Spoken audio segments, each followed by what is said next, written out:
The first light of dawn spills across the towers of Angkor Wat, turning the ancient stone a deep golden hue. Mist drifts through silent courtyards, winding between carvings of kings and celestial dancers. Beyond the temple walls, the jungle hums with life, cicadas, rustling leaves, and the distant call of birds over the still waters of the Tonle Sap. This is Cambodia, 1,000 years ago, the heart of the Khmer Empire, a realm of sacred cities, vast reservoirs, and rulers who called themselves gods. Tonight we will journey through its birth among the river kingdoms, its rise to astonishing glory, and its slow, mysterious decline as the jungle crept back to claim what was once the greatest empire in Southeast Asia. Long before the towers of Angkor Wat pierced the sky, the land that would become the Khmer heartland was shaped by water. The Mekong River, flowing from the mountains of Tibet to the South China Sea, carved its way through fertile plains, flooding and receding with the rhythm of the seasons. Its waters carried silt that nourished the soil, creating one of the richest agricultural regions in all of Southeast Asia. To the west lay the Tonle Sap, a great lake whose size swelled and shrank with the monsoon.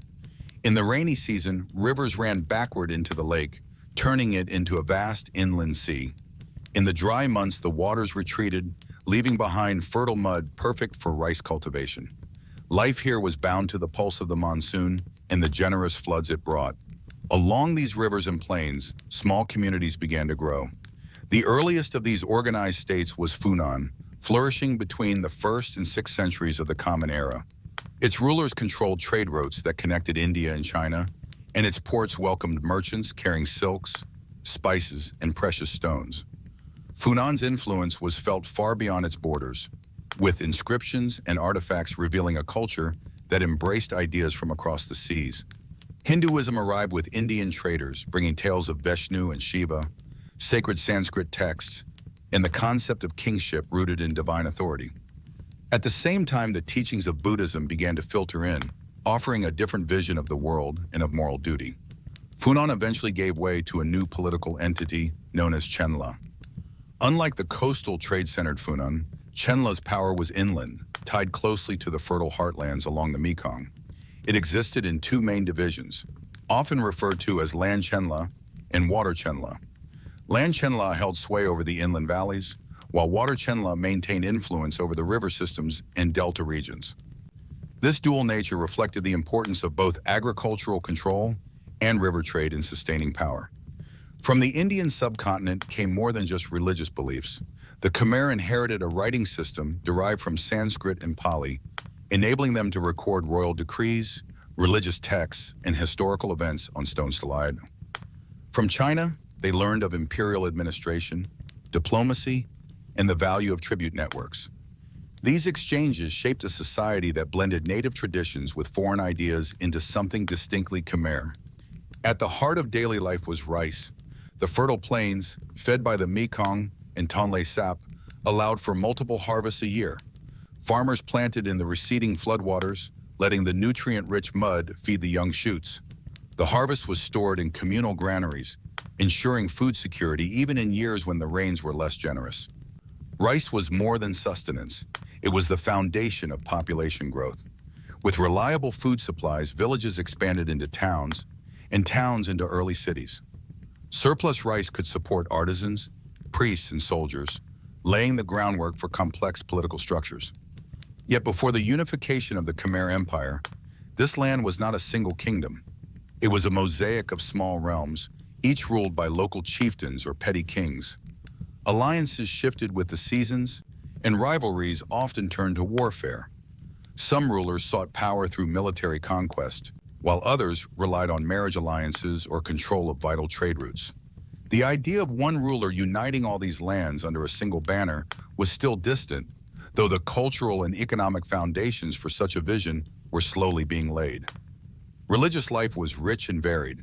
Hindu temples rose alongside early Buddhist shrines, often built of wood and thatch in this period, rather than the stone monuments that would come later. Rituals marked the agricultural calendar, with offerings made to ensure good harvests and the favor of the gods. The king or chieftain was often seen as a bridge between the divine and the earthly realm, responsible for the prosperity of his people through both spiritual and political means. By the 8th century, the Mekong heartlands were a crossroads of culture and ambition. The waterways carried not only goods, but also ideas, and the fertile earth promised abundance to those who could control it. Yet the many small kingdoms were vulnerable to outside threats and internal disputes. The stage was set for a leader to emerge, one who could bind these lands into a single enduring power. That leader would come in the form of Jayavarman II, whose reign would mark the true beginning of the Khmer Empire. By the late 8th century, the lands along the Mekong and Tonle Sap were rich but divided. Small kingdoms and rival chiefdoms competed for power. Some ruled from fortified settlements deep in the forest, while others controlled the river crossings and fertile fields. Their alliances were fragile and often temporary, and each ruler sought to extend his influence through war, diplomacy, or marriage. The landscape was dotted with small shrines, wooden halls, and the occasional stone sanctuary, but there was no central authority to unite these lands into one. It was into this fragmented world that Jayavarman II emerged. Historical records offer only glimpses of his early life, but inscriptions suggest he was a warrior and leader who had lived in both Java and mainland Southeast Asia before rising to power in the Khmer heartland. He appears to have understood not only the importance of military strength, but also the value of spiritual authority. In the eyes of the people, a ruler was not simply a political leader. He was the earthly representative of divine order, responsible for maintaining harmony between the heavens, the land, and the people. Around the year 802, Jayavarman II performed a great ritual that would define the Khmer monarchy for centuries. On a sacred mountain, he declared himself a universal monarch, a Chakravartin, and established the cult of the Devaraja, the God King. This was more than a religious act. It was a political statement proclaiming that his rule was sanctioned by the gods and that he held supreme authority over the Khmer lands. By linking kingship to divine will, he gave his reign a legitimacy that transcended the shifting loyalties of local chiefs. The choice of a sacred mountain for this ceremony was no accident.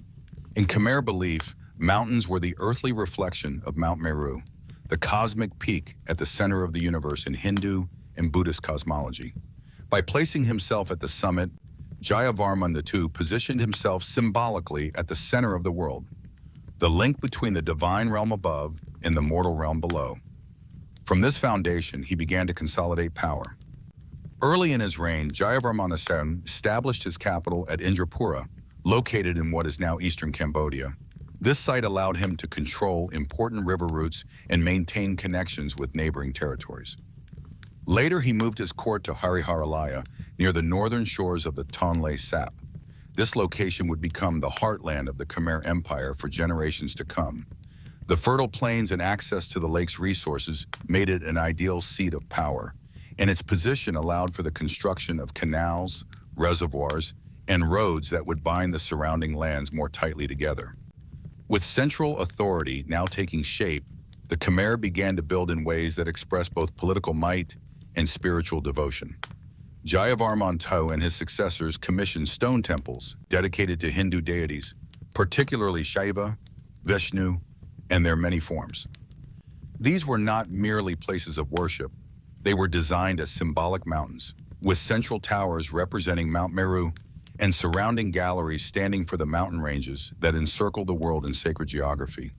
The layout of these temples reflected the order of the cosmos, reinforcing the idea that the king, like Mount Meru itself, stood at the center of creation. Although Jayavarman II's reign was focused on unifying the Khmer lands, he also laid the groundwork for a lasting system of governance. Local rulers and noble families retained some authority, but were tied more firmly to the central court through ritual obligations and the king's religious prestige. The Devaraja cult made rebellion not only a political act, but also a spiritual offense, strengthening the bonds of loyalty that held the realm together. By the time of his death in the mid-9th century, Jayavarman II had transformed the Khmer lands from a patchwork of small, competing kingdoms into the beginnings of a unified empire. His reign marked a turning point in Southeast Asian history. Through a combination of military leadership, strategic relocation of capitals, and the creation of a divine kingship, He established the political and spiritual foundations upon which his successors would build one of the most remarkable civilizations of the medieval world. The rivers still flowed as they always had, and the monsoons still painted the land in cycles of abundance and rest. But now there was a single ruler who claimed to stand at the center of it all. The Khmer Empire had begun, and the centuries ahead would see it rise to heights of grandeur that Jayavarman II himself might scarcely have imagined. In the decades after the death of Jayavarman II, his successors began to transform the Khmer realm into something far more than a collection of royal courts. The kings of this new empire saw their capital not only as the seat of government, but also as a living symbol of divine order. Cities would be designed as sacred landscapes, combining spiritual meaning with practical strength. The Khmer heartland near the northern shores of the Tonle Sap was the perfect stage for this vision. The flat plains allowed for wide roads and vast reservoirs, while the proximity to the lake ensured a constant supply of water. The new capitals were planned with precision. Moats encircled palace grounds and temples, protecting them physically and marking the boundary between the sacred and the ordinary. Broad causeways linked gates to the central sanctuary, guiding visitors toward the symbolic center of the world, represented by the temple's main tower. Water was the lifeblood of these cities, and the Khmer mastered the art of controlling it. They built massive reservoirs known as barrages, some stretching for kilometers. These were not simple ponds, but carefully engineered systems that collected monsoon rains and river water, storing it for use during the dry months. Canals linked the barrages to surrounding fields, allowing for multiple rice harvests each year. This abundance supported a growing population and freed many from subsistence farming, enabling the rise of artisans, scholars, and a professional class of builders and temple craftsmen. Religious life in these cities reflected a blending of traditions. Hinduism remained the dominant faith, with kings identifying themselves with deities like Shiva or Vishnu. Temples dedicated to these gods stood at the heart of the city, richly decorated with carvings of mythological scenes. At the same time, Buddhist shrines were built within and around the cities, particularly under rulers who favored its teachings. This coexistence of Hindu and Buddhist monuments reflected a society that could embrace multiple paths to the divine while still uniting under the authority of the king. Two rulers stand out in this early period of sacred city building. Indravarman III, who reigned in the late 9th century, undertook some of the most ambitious construction projects yet seen in Southeast Asia. He established his capital at Hariharalaya and built the Indratatika, a vast barrage that symbolized the cosmic oceans surrounding Mount Meru. At its center, he erected the Temple of Mekong, a stone pyramid with 5 tiers, each representing a layer of the universe. This was one of the first great mountain temples of the Khmer, a style that would define their sacred architecture for centuries. His successor, Jayavarman I, continued this vision, but on an even grander scale. In the early 10th century, he moved the capital to a new site called Yasodharapura, which would later be known simply as Angkor. There, he constructed another immense barrage, the East Barrage, capable of irrigating vast stretches of farmland. At the heart of his new city, on a hill rising above the plain, he built the Temple of Phnom Penh. This temple was aligned with the cardinal directions and served as both a place of worship and a royal symbol, visible from miles away. From its terraces, one could see the entire city and the surrounding countryside, a constant reminder of the unity of the kingdom under the divine order. The scale of these projects required not only resources, but also careful administration. Laborers were organized into work groups. Artisans specialized in carving, masonry, and bronze work, and engineers oversaw the flow of water across the landscape. Roads connected Angkor to distant provinces, allowing goods, soldiers, and messengers to move swiftly. These routes often followed canal systems, making it possible to travel by boat for much of the journey. The result was a network that bound the far reaches of the kingdom to its spiritual and political center. By the close of this period, Angkor had become more than a city. It was a carefully crafted vision of the universe, a place where the was and the king were woven into the very stones. Its reservoirs and canals fed the people, its temples inspired devotion, and its roads carried the authority of the king across the land. The sacred cities of the Khmer were both symbols and engines of power, ensuring that the empire would endure and grow in the centuries ahead. In the early 12th century, the Khmer Empire entered one of its most brilliant and ambitious periods under the rule of Suryavarman II. His reign, lasting from 1113 to 1150, marked both a height of territorial expansion and the creation of the empire's most iconic monument. He was a warrior king, a strategist, and a patron of the arts. His vision for the Khmer realm combined military might with cultural splendor, and his name would forever be linked to Angkor Wat. Life under Suryavarman VII was one of energy and activity. The roads into Angkor bustled with merchants bringing goods from distant lands, soldiers trained in open fields, their spears and shields catching the sun. Court officials managed records of land, taxes, and trade. In the countryside, farmers tended the endless stretches of rice paddies, their lives following the ancient rhythm of planting and harvest. The empire's prosperity allowed for large-scale building projects, the most magnificent of which would rise at the very heart of the capital. Angkor Wat began in as Suryavarman II's state temple and was dedicated to Vishnu, a departure from the earlier tradition of temples primarily devoted to Shiva. Built on a massive scale, it covered an area of more than 160 hectares. Its central sanctuary towered over the surrounding galaxies, representing Mount Meru, the cosmic mountain at the center of the universe in Hindu belief. Around it, smaller towers and courtyards symbolized the lesser peaks, while the encircling moat stood for the cosmic ocean. The entire temple was aligned precisely to the west, a direction often associated with Vishnu and possibly with the setting sun and the king's own funeral rites. The artistic achievements of Angkor Wat were as remarkable as its scale. Its sandstone walls were covered with bas-reliefs stretching for hundreds of meters. These carvings depicted scenes from Hindu epics such as the Ramayana and the Mahabharata, celestial dancers known as apsaras, and detailed accounts of Suryavarman's own military victories. The craftsmanship was so precise that even today, the figures seem alive, their gestures graceful, their expressions serene. The temple's galleries and corridors were designed not only for ritual processions, but also to guide visitors on a symbolic journey from the earthly realm toward the divine. Suryavarman II was not content with monumental architecture alone. He led campaigns beyond the borders of the Khmer heartland, seeking to expand the empire's influence. His armies marched into Champa, fought in the lands of Dai, and projected power as far as the Malay Peninsula. These expeditions brought new wealth, tribute, and prestige to the empire, although they also demanded significant resources and the loyalty of his generals and governors. The expansion strengthened Khmer control over key trade routes, ensuring a steady flow of goods such as spices, textiles, and metals into the capital. Daily life during his reign reflected the empire's prosperity and complexity. Nobles lived in wooden halls decorated with fine textiles and bronze ornaments. Artisans worked in specialized workshops, producing everything from temple carvings to bronze statues and ceremonial vessels. Traders moved between markets and ports, carrying goods that linked Angkor to a wider world stretching from India to China. In the villages, farmers tended rice, fruit orchards, and fishing ponds, their work supporting the great urban centers.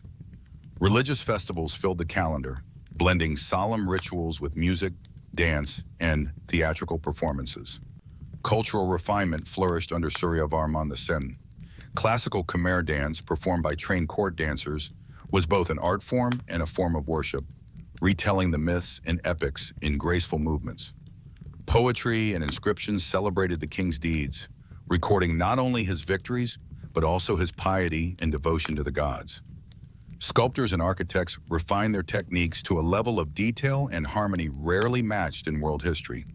Angkor Wat itself became a living expression of this refinement, combining engineering skill with spiritual meaning. By the end of Suryavarman II's reign, the Khmer Empire stood as one of the great powers of Asia. Its cities were filled with beauty and order, its armies respected and feared, and its culture admired for its sophistication. Yet the grandeur of Angkor Wat was not only a testament to the king's ambition, but also a reminder of the delicate balance between power, resources, and the will of the people. The years ahead would bring both triumph and challenge, but the temple he left behind would endure as a symbol of Khmer genius for centuries to come. In the closing decades of the 12th century, the Khmer Empire faced one of its greatest threats. The Cham, seafaring warriors from what is now central Vietnam, launched a sudden and devastating attack. They sailed up the rivers and struck deep into Khmer territory, even reaching the heart of Angkor. Temples were plundered, and the capital was left in disarray. Yet from this crisis emerged one of the most remarkable rulers in the history of Southeast Asia. Jayavarman VII came to the throne in 1181 after leading a successful campaign to drive the Cham from Khmer lands. His military skill restored security, but it was his vision for rebuilding the empire that would define his long reign.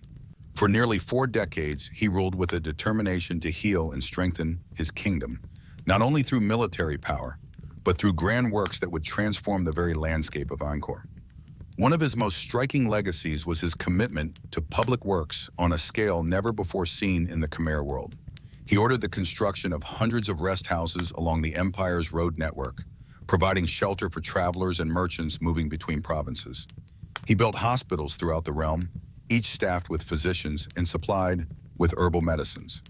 These projects reflected a vision of kingship in which the ruler was not only a political and military leader, but also a caretaker of his people's well-being. At the center of his capital, Jayavarman VII began the construction of the Bayon, a temple unlike any before it. Rising at the heart of Angkor Tome, the Bayon's towers were carved with serene, smiling faces that looked out in all directions. Many believe these faces represented the Bodhisattva Avalokiteshvara, the embodiment of compassion, while others see in them the likeness of the king himself, merging royal authority with divine benevolence.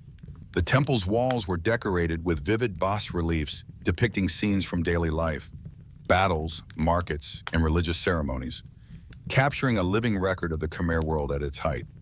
Jayavarman VII also built Tome, a temple dedicated to his mother, and Preah Khan, dedicated to his father.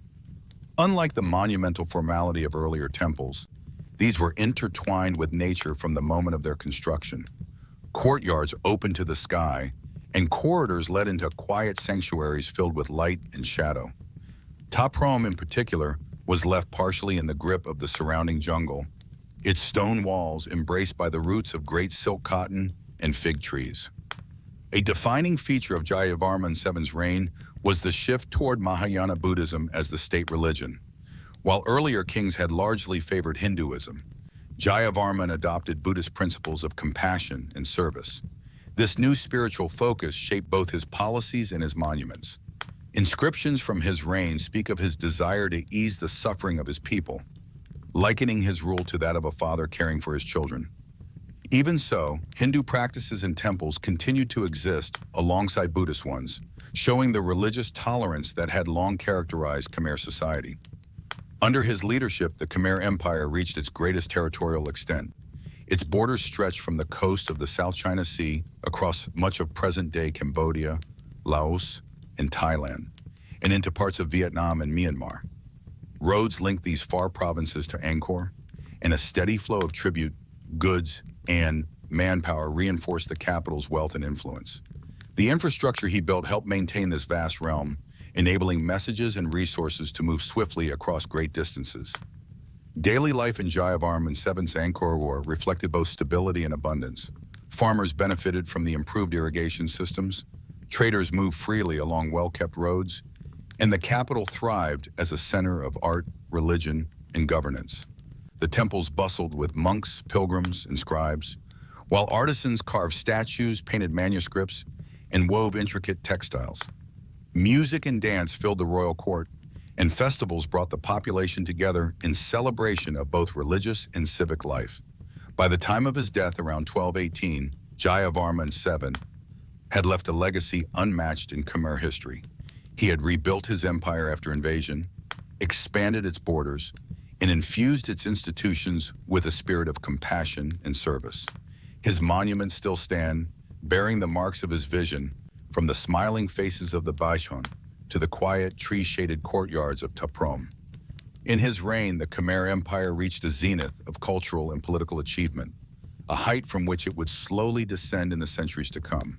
After the long and prosperous reign of Jayavarman VII, the Khmer Empire faced challenges that would slowly erode its strength. The vast network of canals and reservoirs, which had sustained Angkor's population for centuries, began to suffer from neglect. Deforestation in the surrounding hills reduced the stability of the soil, and rains washed sediment into the waterways. The once clear channels became clogged with silt, reducing the flow of water to the fields. Climate patterns also began to shift.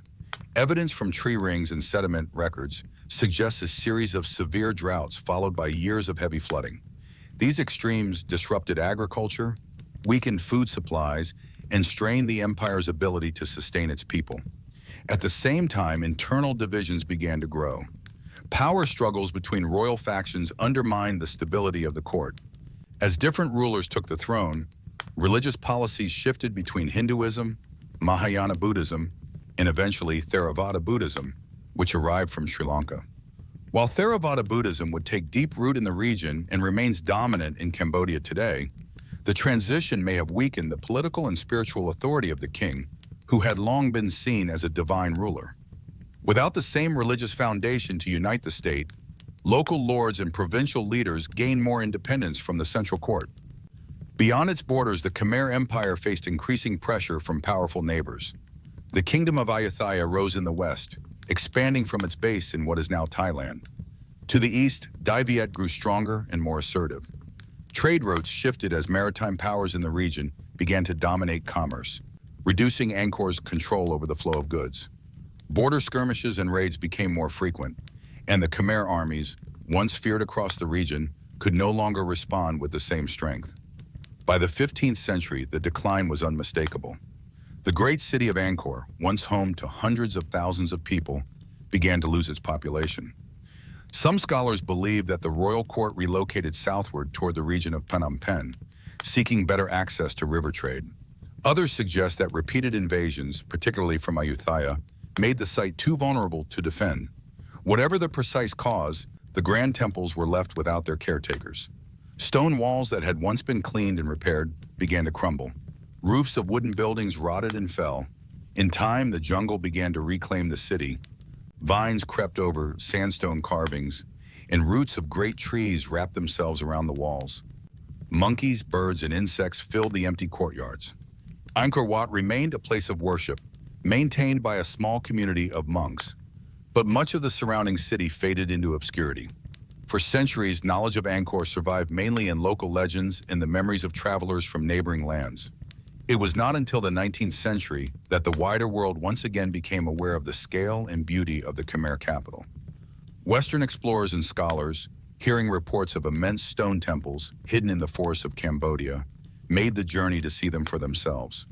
They wrote of towers rising above the trees, of intricate carvings depicting gods and warriors, and of the haunting stillness that lay over the ruins. Restoration efforts would follow in the centuries ahead, but the mystery and majesty of Angkor remained. Today, the legacy of the Khmer Empire is woven into the identity of Cambodia. The silhouette of Angkor Wat appears on the national flag, a symbol of pride and continuity. Khmer architecture, with its balanced proportions and rich symbolism, continues to inspire artists and builders. The Khmer language, shaped by centuries of history, remains spoken by millions. The traditions of dance, sculpture, and religious devotion that flourished in the days of the empire are still practiced, passed down through generations. As the sun sets over Angkor Wat, the ancient stones take on a warm golden glow. Shadows lengthen across the causeways, and the air cools with the coming night.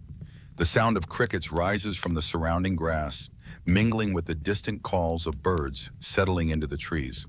Above the central tower, the moon climbs into the sky, casting silver light over a city that once ruled an empire.